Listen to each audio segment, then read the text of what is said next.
from the last couple of years get away and narrowly hold on for a win.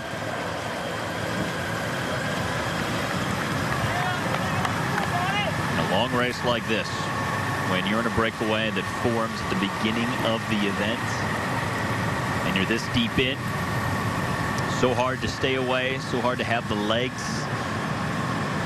4 really is the minimum number you would have to think to have any shot, and that's what they've got here. 4 riders, and all still taking turns nicely.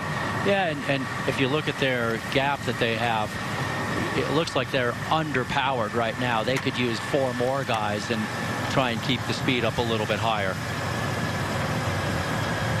This is the Soyuz rider, 27-year-old Frenchman Christophe Labarrie. Gives way to Julien Bouchard of the Cofidis squad, and you see the turns are very quick at the front. Nobody with any protracted amount of time at the front of this group. All rolling through pretty efficiently. Yeah, these guys are all pretty tired. They've been off the front a long time, so they're just taking very short pulls right now. Closing in on the final 40 kilometers, and the gap starting to go up ever so slightly, back closer to 2 minutes now. This September, Universal Sports Network.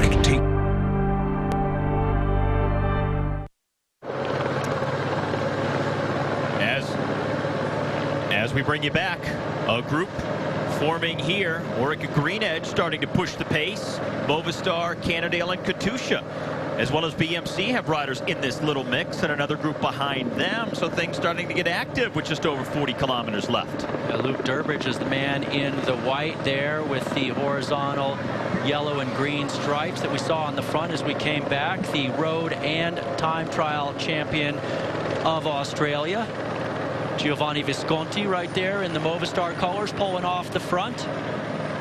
Had a very good Giro d'Italia earlier this year.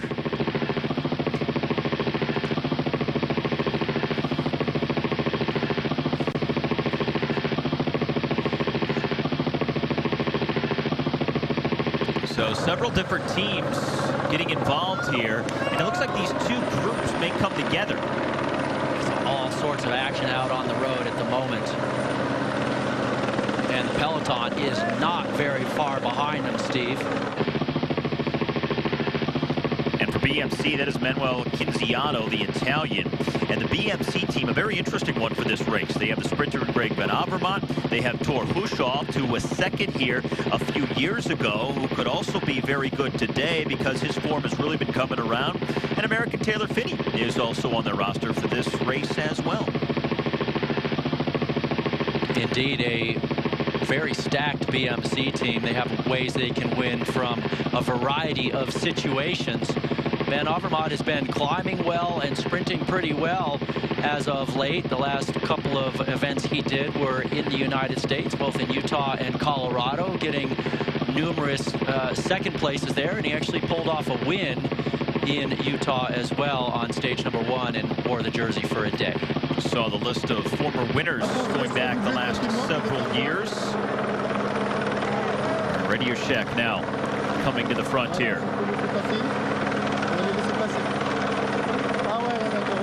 Radio Shack is a pretty good sprinter, and Giacomo Nizzolo, if it comes down to a big sprint. Look at these riders going forward from this group, others jumping up from the field. There's a lot of activity happening here. Not really organized at the moment. Saxo Tinkoff launching the latest move. Guys attacking, looking around, seeing where the next group is going to form and who might get a gap.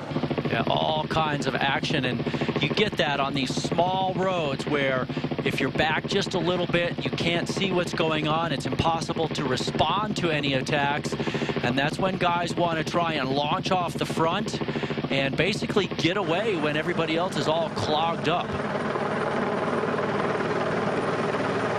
But no 1 or 2 riders getting away at this point. Look at how everybody's getting reeled back in. And none of these attacks sticking. Manuele Boaro, the Italian for Saxo Tinkoff, is the rider at the front there. Durbridge coming up behind him. A lot of swiveling heads right now. Everybody looking back saying, well, that was really hard. Do we have a gap? Do we keep going or not? Apparently Durbridge is content to keep putting down the hammer. Nobody getting away. Well, remember that Durbridge has the winner from a couple of seasons ago, actually 2010, Matthew Goss on his Orica Green Edge team, and so part of his goal right now is to make sure that the 4 men off the front don't stay off the front. And at this point, the way things are going, the way that breakaway margin came down, hard to believe this is going to come down to anything but a sprint. It's just hard to see guys getting off the front and getting enough of a margin to stay away, the way everybody else seems so motivated to keep things together.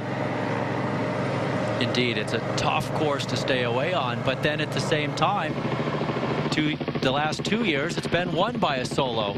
A guy getting away right at the end in the final mile of the bike race and holding on just barely for the win. Edvald Boassenhagen last year and the year before Gregor Bollet. So, you know, it can go either way, and a lot of that just comes down to timing and motivation and maybe a little bit of luck as well as strength. And Durbridge going long here. 40K out. I guess he's decided since he's the only one that really wants to push it right now, he may as well stop pulling everybody else. Now, there's a few riders behind him, though. Yeah, just a few. That's the thing about whether it comes down to one rider here or there or a sprint. Just looking at the motivation of the riders that we have seen, hard to believe they're going to let anything get away. Yeah, indeed. In fact, the man who closed that one down was Michael Scher, the Swiss road champion. And he actually has just come back from the United States as well. So he did Utah and Colorado. Saw him doing a lot of work there, and he just closed down the Durbridge move. That's bringing back our 4-man breakaway pretty quickly. 45 seconds is their gap. Haven't seen them in a while.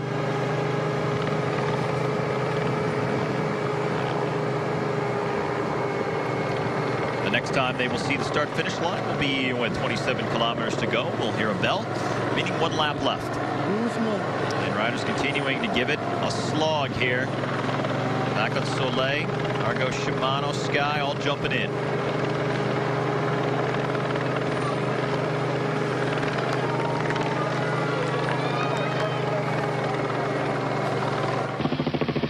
Now, some people who don't know Go-Go might wonder, okay, the repeated attacks here, going nowhere. What's the motivation? What's the tactical thinking in something like this that doesn't seem to have much of a chance at this point in the race? Well, eventually you just hope that something is going to snap and they're going to let something go. So David Lopez for Sky now trying something out on the front, and nobody really letting anyone go from the front of the peloton, that's for sure. But eventually something often gets away. All right, here's our 4 leaders. The defining breakaway on the day that's been clear of the field since the early moments of the race. Now down to just about half a minute, so it may not be long before the field has them in their sights.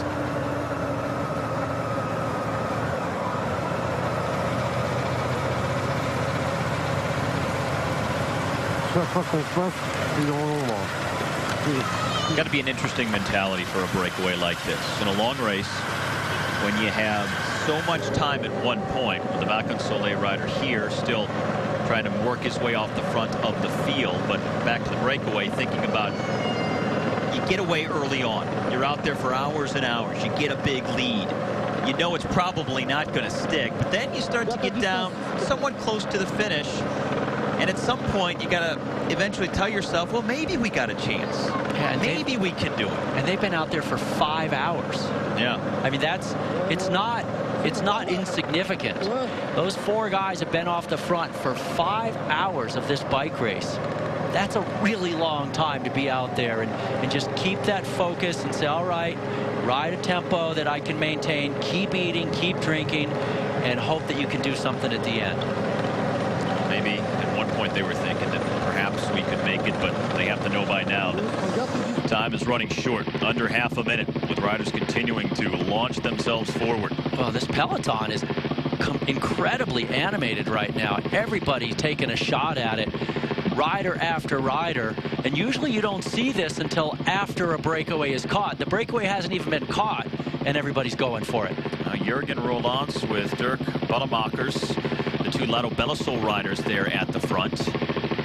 Where they are trading body blows left and right. And when one guy gets caught, another guy launches a move. Yeah, these little gaps opening up and they get closed back down. I mean, this is definitely hands-on bike racing right now.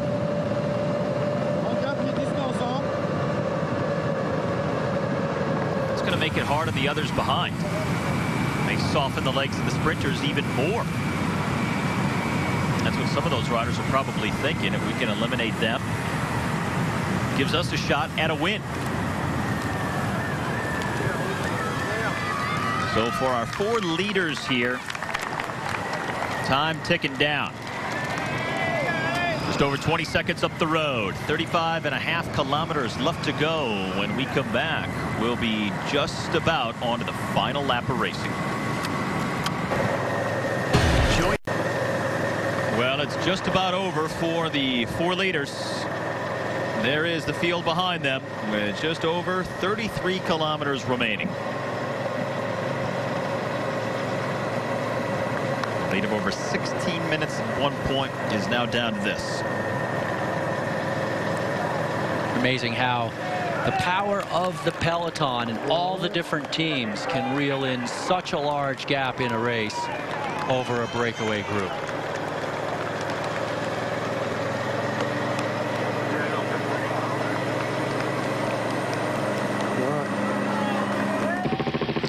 Well, all those riders trying to get off the front of the field a short while ago. Everybody's been brought back, and now we have one large pack that's about to completely reel in the day's primary breakaway. And now, if you saw animation in the race before, what do you think we're going to see once this catch is made? We got to see some more animation, and I can tell you that a lot of the spectators early in the race were actually kind of jeering the peloton when they came through because they were taking it so easy and just letting the breakaway go. Well, the peloton does what they need to do. They know that they can bring a move back. They play their games, and then they get down to business, and now they bring them back. Julien Bouchard is the rider from Cofidis here from the breakaway, who waited until the last possible minute to launch this solo move.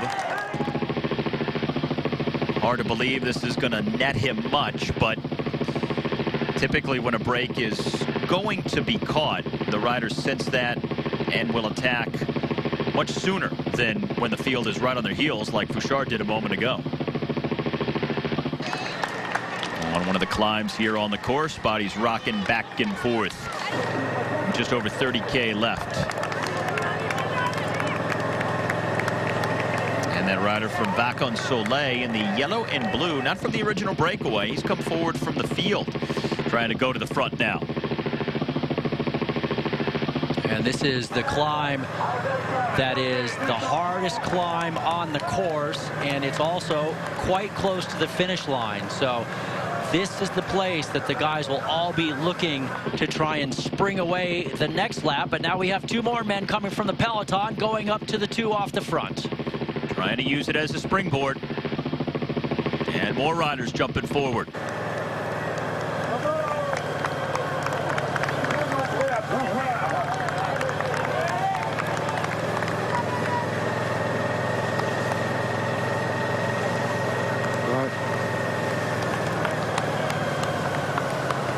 Trying to get to the top of the climb with a gap.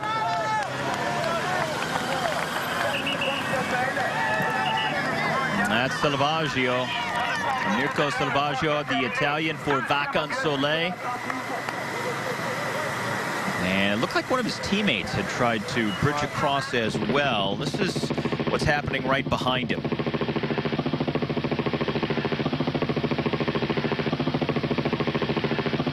Just a snaking line, nobody getting any kind of a separation. Pinned over on the left-hand side of the road here. A lot of guys still looking for a way to get away in this race, as they know that it's not a foregone conclusion. It will be a bunch finish. So every year you have lots of men willing to take a shot at it, getting away and seeing if they can hold it. If that was your goal tactically, wouldn't you wait till later in the race?